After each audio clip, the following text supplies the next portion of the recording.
வணக்கம் நேயர்களே, கடவுளூர் டிவி நேயருக்கு லக்ஷ்மணா அன்பு வணக்கங்கள். இப்போ நம்ம பார்க்க போகிறது வார ராசி பலன் 3ஆம் தேதியிலேருந்து 9ஆம் தேதி வரை எப்படி இருக்க போகுது நான் பார்க்க போகிறோம். எப்போதுமே சொல்கிறதான் லக்னத்துக்கு பாருங்கள், ராசிக்கு பார்க்குற லக்னத்துக்கு பார்க்க ரொம்ப பர்ஃபெக்டாக இருக்கும். உதாரணமாக ஒரு மகர லக்னம் விருச்சிக ராசினா நீங்கள் விருச்சிக ராசிக்கான பலன்களை பார்க்கறதோட மகர ராசிக்கான பலன்களை பார்க்கும்போது ரொம்ப பர்ஃபெக்டாக இருக்கும். முதல்ல வருது புது பலன்கள், அதுக்கப்புறம் தசாபுத்தி பலன்கள்.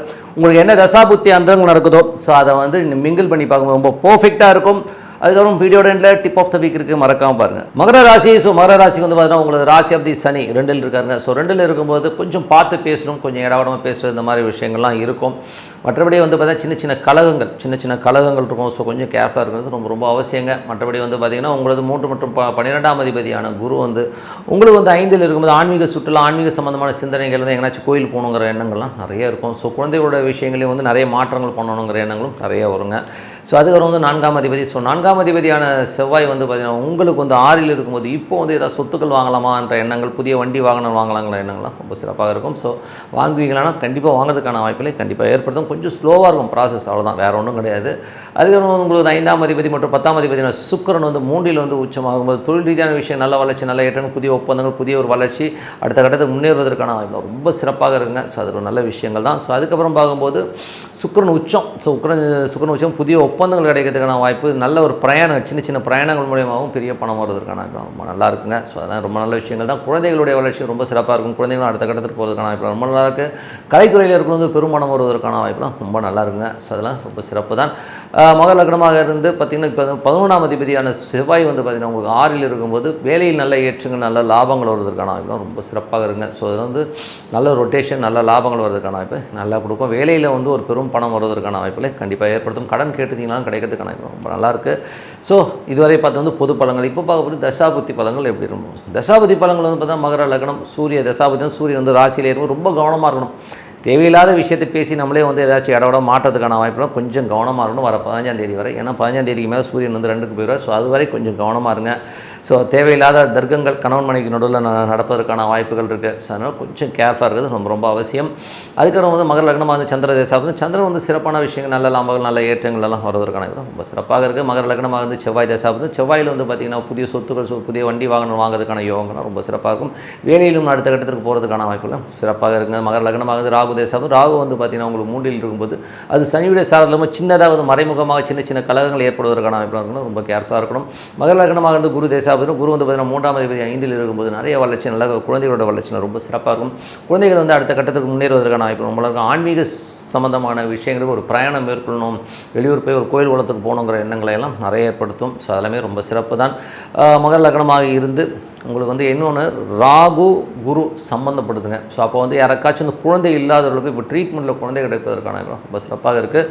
அப்புறம் மகர லக்னமாக இருந்து உங்களுக்கு வந்து சனி தசாபுத்தி வந்துடும். சனி வந்து பார்த்திங்கன்னா 2ஆம் அதிபதி 3ஆம் அதிபதியுடைய கனெக்டிவிட்டி இருக்கும்போது சின்ன கலகங்கள் ஏற்படுவதற்கான வாய்ப்பு இருக்கணும். ரொம்ப கேர்ஃபுல்லாக இருக்கணும். காலகட்டங்கள் ரொம்ப கேர்ஃபுல்லாக இருந்துக்குங்க, பார்த்து நடந்துக்கணும். அதுக்கப்புறம் பார்க்கும்போது உங்களுக்கு வந்து மகர லக்னமாக இருந்து புதன் தசாபுத்தி, புதன் வந்து 6, 9ஆம் அதிபதி வந்து உங்களுக்கு ராசியிலே இருக்கும்போது வேலை இல்லாதவர்கள் வேலை கிடைப்பதற்கான வாய்ப்பாக இருக்கும். கொஞ்சம் வந்து உடல் ரீதியான விஷயங்கள் கொஞ்சம் டயர்டாக இருக்கும். ஏதாச்சும் வந்து ஒரு உடல் ரீதியான சின்ன ஒரு கோளாறு வந்து போகிறதுக்கான ரொம்ப கேர்ஃபுல்லாக இருக்கின்றது அவசியம் தான். ஸோ அதனால் கொஞ்சம் பார்த்து நடந்துக்குங்க. வெளிநாட்டில் இருக்கிறவங்க வந்து சின்னதாக ஒரு சளிப்பு தட்டும் நடாதுங்கிற மாதிரி எண்ணங்களை கண்டிப்பாக ஏற்படுத்தும். மற்றபடி வந்து என்னங்க மகர லக்னமாக வந்து கேது தேசம், கேது வந்து 9ல் இருக்கும்போது ஏதாவது ஆன்மீக சுற்றுலா பிரயாணங்கள் மூலியமாக ஏதோ கோயில் குளம் போகலாங்கிற எண்ணங்கள் இருக்கும். என்னடா வாழ்க்கைங்கிற மாதிரி இருக்கும். அப்பா சம்மந்தமான விஷயங்கள், சின்ன கோர்ட் கேஸு, சின்ன வில்லங்கங்கள் வருவதற்கான வாய்ப்புலாம் ரொம்ப கேர்ஃபுல்லாக இருக்கும். வெளிநாட்டில் இருக்கும்போது சின்ன மன உளைச்சல் போகிறதுக்கான வாய்ப்புலாம் கொஞ்சம் பார்த்து நடந்துக்கணும். அது கேது வந்து பார்த்திங்கன்னா அது வந்து சூரியனோட சாரத்தில் போகும்போது தேவையில்லாத விஷயங்கள், அப்பா சம்மந்த விஷயங்கள், வெளிநாடு சம்மந்தமான விஷயங்கள், கவர்மெண்ட் சம்மந்தமான விஷயம் ரொம்ப கேர்ஃபுல்லாக இருக்கணும் அவசியங்க. ஸோ கொஞ்சம் பார்த்து நடந்துங்க.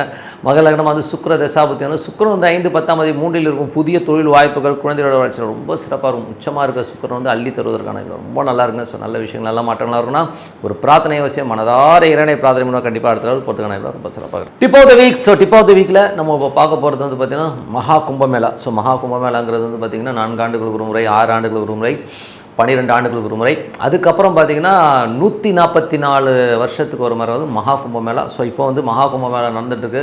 கிட்டத்தட்ட ஏகப்பட்ட அந்த உத்தரப்பிரதேசத்தில் பார்த்தீங்கன்னா எங்கே பார்த்தாலும் மனித தலையாக இருக்கிற மாதிரி விஷயங்களே பண்ணி வச்சுருக்கதும், 3 நதிகள் சங்கமிக்கிற ஒரு இடத்துல வந்து நம்ம குளிக்கணும். குளித்தா அன்றைக்கி வந்து நமக்கு வந்து ஒரு நல்ல மோட்சம் கிடைக்கும், அன்றைக்கி வந்து குளிக்கிறவங்களாம் நல்லவனாக மாறிடுவான் அப்படிங்கிற எண்ணங்கள் வந்து எல்லாருமே பாவம் போயிடும்னு சொல்லிட்டு ஓடி போய் குளிக்க போயிருக்காங்க. அதில் வந்து பார்த்திங்கன்னா இதில் வந்து ஒரு பெரிய வியாபாரமும் இருக்குது. ஸோ ஒரு ஆன்மீகம்ங்கிறது வந்து அரசு சம்மந்தமான விஷயங்கள் ஒரு பெரிய லாபமாக இருக்கிறது ஒரு யூட்டிலைஸ் பண்ணிப்பாங்க. அந்த காலத்துலலாம் வந்து ராஜாக்கள் வந்து என்ன பண்ணுவாங்கன்னா, ஒரு நிதி நமக்கு நெருக்கடி இருக்குது, நமக்கு வந்து பணம் சரியாக வரலன்னா ஒரு பெரிய ஆன்மீக கோயிலை கட்டுவாங்க. அந்த கோயிலில் வந்து எல்லோரும் கொண்டாந்து காசை கொட்டிடுவாங்க. ஸோ அந்த மாதிரி தான் இதுவும். இது வந்து பழங்கால கதையை ஒன்று சொல்கிறாங்க. என்ன கதை சொல்கிறாங்கன்னா, அந்த அமிர்தத்தை எடுத்துகிட்டு வரும்போது அப்படி சிந்தும்போது ஒரு 3 இடத்துல விழுந்துருச்சு. அந்த 3 இடத்துல வந்து விழுந்த இடம் தான் அந்தந்த இடம். ஸோ பிரயாகு இந்த மாதிரி இடங்களில் வந்தெல்லாம் விழுந்திருக்கு. அந்த 3 இடம் பார்த்திங்கன்னா எல்லாமே நார்த் இந்தியா தான் வந்து, சவுத் இந்தியாவில் ஒரு கோயிலில் கூட இல்லையே, ரொம்ப கஷ்டமாக இருக்குல்லங்க. ஸோ அதை வச்சு தான் வந்து இவங்க மகாமகம், அந்த குருவும் சூரியனும் வந்து ஒவ்வொரு இடத்துல வந்து மீட் ஆகிற இடத்த வந்து மகாமகமாக கொண்டாடிட்டு வராங்க. பட் இருந்தாலும் இது வந்து ப்ராக்டிக்கலாக வந்து இது வந்து எஸ்ஸா நோவா, இது வந்து பலன் கொடுக்குமா கொடுக்காதங்கிறது தான் நம்மளுடைய கேள்வி. ஸோ மகாமகம்ங்கிறது வந்து நீங்கள் சொல்கிற மாதிரி 144 வருஷத்துக்கு ஒரு வாட்டி சூப்பராக இருக்குன்னே வச்சுப்போம். நான் இல்லைன்னே சொல்ல, நான் அதுக்கு எதிரான ஆளே கிடையாது. பட்டு போகிற அத்தனை கோடி பேர்களுக்கும் பாவம் போயிருமா? யோசிச்சு பாருங்கள். அதெல்லாம் போகாதுங்க. ஏங்க நீங்கள் பண்ண கர்மாக்களை நீங்கள் தான். இப்போ சாமிக்கிட்ட போயிட்டு நான் முக்கூடலில் போய் குளிச்சுட்டு வந்துடுவேன், குளிச்சுட்டு வந்தால் எல்லா பாவம் போயிருங்கிறது எவ்வளோ அம்பக்கான விஷயம். கர்மாங்கிறது வந்து நீங்கள் வந்து நிறைய கர்மாக்கள் இருக்குது. சிலது அனுபவித்து தீர்க்கிற கர்மா இருக்குது.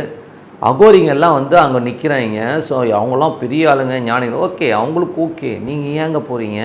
அவ்வளோ கூட்டம், அவ்வளோ கோடிக்கணக்கான ஒரு கக்கூஸ் வசதி கரெக்டாக இருக்காது, தண்ணி கரெக்டாக இருக்காது. நம்ம போயிட்டு 30 பேர் செத்து போயிட்டான். இந்த நெருக்கடி தேவையா? யோசிச்சு பாருங்கள். எங்கள் பக்கத்தில் எவ்வளோ பெருமாள் கோயில் வந்து விலைக்கேற்ற முடியாமல் இருக்குங்க. அங்கே ஒரு எண்ணெய் வாங்கி கொடுக்கலாம். பக்கத்தில் எவ்வளோ ஐயருங்க கஷ்டப்படுறாங்க. அங்கே போயிட்டு அவனுக்கு ஒரு 10 ரூபா போடவே மாட்டான். அந்த 1 ரூபா 2 ரூபா போடுற கேஸை நான் இன்றைக்கும் பார்க்குறேன். 1 ரூபா 2 ரூபாய்க்கு என்னங்க வாங்க முடியும்? மகாமகத்தில் போயிட்டு அவ்வளோ செலவு பண்ணிக்கிட்டு இங்கேருந்து ஃப்ளைட்லேயும் ட்ரெயின்லேயும் போயிட்டு, நான் ஜோதிடன், சாமி இல்லைன்னு நான் சொல்லவே இல்லை, ஓகேங்களா? அதே மாதிரி நான் ஆன்மீகத்துக்கு வந்து எதிரானவன் கிடையாது. மகாமகம் முடிச்சாலும் அங்கே முக்கூடல் இருக்க தான் செய்யும். இதை பற்றி வந்து ஓஷோ வந்து ஒரு இடத்துல சொல்லியிருக்காருங்க. அங்கே வந்து ஒரு பர்டிகுலர் டைம், நல்லா புரிஞ்சுங்க, இவங்க வந்து 1 மாதம் நடத்துகிறாங்க இல்லையா, அந்த 1 மாதம் ஃபுல்லாக பவர் இருக்காது. அந்த பர்டிகுலர் 1 நிமிஷம் தான் இருக்குமாங்க. அந்த கிரக நிலவரங்களும் அந்த நட்சத்திரம் கரணம் எல்லாம் ஒன்று சேர்ந்து வர்றது ஒரே 1 நிமிஷம் தான் அந்த இடத்துல இருக்கும். அந்த முக்கூடெல்லாம் அந்த பவர்ஸ் இருக்கும். அப்போது அந்த 1 நிமிஷத்தில் எத்தனை பேர் குளிக்கிறான்னா அவனுக்கு மட்டும்தான், மற்றபடி வேறு யாரும் கிடையாது.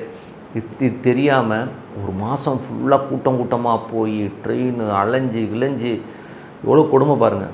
நம்ம எதுக்குங்க? நம்ம உடம்பே கோயில், உள்ளுக்குள்ளே இருக்குது சாமி, பக்கத்து தெருவில் இருக்கிற சாமியை கும்பிடுவோம். எனக்கு திருப்பதிக்கே போயிட்டு ஒரு 4 மணி நேரம் 5 மணி நேரம் போயிட்டு அங்கே கூட்டத்தில் நின்றுட்டு கூண்டில் போட்டு சிறை வச்சு அதுக்கப்புறம் போய் பெருமாளை பார்க்குறதுக்கு பக்கத்தில் இருக்க பெருமாளுக்கு எண்ணெய் வாங்கி கொடு, பெருமாள் இருக்கிற ஐயருக்கு வாங்கி கொடு. அதை விட்டுட்டு இது வந்து ஒரு தேவையில்லாத விஷயம் தான் நான் சொல்லுவேன். நான் ஏன் தேவையில்லாத விஷயம்னா, இவ்வளோ வருத்திக்கிட்டு சாமி கும்பிட சொல்லி எந்த சாமியும் சொல்ல, ஏதாச்சும் இருந்தால் சொல்லுங்கள். நீ மகாமகத்துக்கு வந்தால் தான் நீ செத்தா நீ வந்து சொர்க்கத்துக்கு போகணும் எந்த சாமியாக சொல்லிச்சா? கிடையவே கிடையாதுங்க. நீங்கள் உங்கள் வீட்டில் அமைதியாக உட்காந்தா தான் சாமி தெரியும். நீங்கள் போய் கூட்ட நெரிசலில் இடிப்பட்டு மிதிப்பட்டு சாமி பார்க்கணுன்னு அவசியமே கிடையாது. உட்காருங்க, உங்கள் வீட்டில் வந்து அமைதியாக ஒரு இடத்துல உட்காருங்க. பக்கத்தில் இல்லாதவனுக்கு ஒரு 10 ரூபா கொடுங்க, தர்மம் பண்ணுங்கள். அந்த தர்மத்தில் தான் வந்து வாழ்க்கை இருக்க முடியும். இந்த மாதிரி வந்து மகாமகத்துக்கு போனால் புண்ணியம் கிடைக்கும், அங்கே போனால் இது கிடைக்கும், பச்சை சேலை கொடுத்தீங்கன்னா உங்களுக்கு தோஷம் போயிடும். இதெல்லாம் வந்து ஹம்பக்கான விஷயம். தான தர்மங்கள் பண்ணுங்கள், வேண்டாம்னு சொல்ல. உங்கள் வீட்டு பக்கத்தில் நம்ம ஊரை விட்டுட்டு ஏதோ ஒரு ஊரில் கொண்டு போயிட்டு காசை கொட்டிக்கிட்டு நேரம் விரையும். வயசானவங்கெல்லாம் கொஞ்சம் கூட புத்தி இல்லாமல் அங்கே போயிட்டு உட்காரலாம் வந்து ரொம்ப அம்பகான விஷயம். தயவுசெய்து இப்போ திருப்பி போகணுன்னு நினைக்கிறவங்க கூட இந்த வீடியோ போட்டு தயவுசெய்து போகாதீங்க. பக்கத்தில் இருக்கிற நம்ம சாமியை கும்பிடுங்க, மனசார இது பண்ணுங்கள். உங்கள் புள்ள குட்டிகளை பாருங்கள். எனக்கு தெரிஞ்ச ஒரு அம்மா இருக்குது, புள்ள குட்டிக்கு 1 ரூபா கொடுக்காது, கோடி கணக்கில் வச்சுருக்கு. கேட்டால் ஒரு புள்ள லவ் பண்ணிட்டு போயிட்டான், ஒருத்தன் புள்ள என்னை பார்த்து பேசலை, அவன் நான் சொல்படி கேட்கல, எல்லாத்தையும் தூக்கி எறிஞ்சுன்னு சொல்லி தனியாக உட்காந்து கோடிக்கணக்கான சொத்து, யாருக்குமே ஒரு பைசா. அது போய் வந்து மகாமகத்துக்கு போயிட்டுருக்கு. இங்கே பாவம் அந்த பிள்ளைங்கள்லாம் வந்து கஷ்டப்பட்டுருக்கு. நம்ம பக்கத்தில் பெருமாள் கோயிலுக்கு வந்து விளக்கேற்றது கூட எண்ணெய் இல்லை, ஈஸ்வரன் கோயிலை பார்க்குறதுக்கு ஆள் இல்லை. இந்த மாதிரிலாம் இருக்கும்போது அதெல்லாம் விட்டுட்டு இவங்க போய் எங்கேயோ இருக்கிறது கண்டிப்பாக உள்ள பக்கத்தில் இருக்கிற சாமி தான் உங்களுக்கு கை கொடுக்கும். என்றைக்குமே சாமி கும்பிட்றதா 1 கிலோமீட்டர் 2 கிலோமீட்டருக்குள்ளே இருக்கிற சாமியை பிடிங்கன்னு தான் சொல்லிட்டு உங்களிடம் விடைபெறுது உங்கள் லக்ஷ்மி நாராயணன். நன்றி, வணக்கம். கடவுள் அருள் டிவியை பார்த்தமைக்க நன்றிகள். மேலும் இது போன்ற தகவல்களை தெரிந்து கொள்ள கடவுள் அருள் டிவியை சப்ஸ்கிரைப் செய்யுங்கள். மறக்காமல் பெல் ஐக்கானை கிளிக் செய்யுங்கள்.